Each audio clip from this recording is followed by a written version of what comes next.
হে প্রিয়, শুনে রাখো, শয়তান তোমাকে সব গুনাহ করতে দেবে, কিন্তু একটা কাজ সে কোনোভাবেই করতে দেবে না।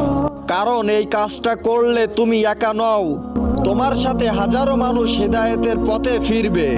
ইবলিশ শয়তান চায় তুমি নীরব থাকো। সে চায় ভালো কথা শুধু তোমার বুকেই মারা যাক। কিন্তু তুমি যখন একটা ইসলামিক ভিডিও শেয়ার করো, একটা ইসলামিক চ্যানেল সাবস্ক্রাইব করো, তখন তোমার আমল তোমার মৃত্যুর পরও চলতে থাকে। শয়তান জানে তুমি মারা গেলেও তোমার সওয়াব থামবে না, তাই সে তোমাকে বলে বাদ দাও, কেউ দেখবে না। কিন্তু আজ যদি তুমি এই কাজটা করো, কিয়ামতের দিন একটা ক্লিকই তোমার জন্য সাক্ষী হয়ে দাঁড়াতে পারে।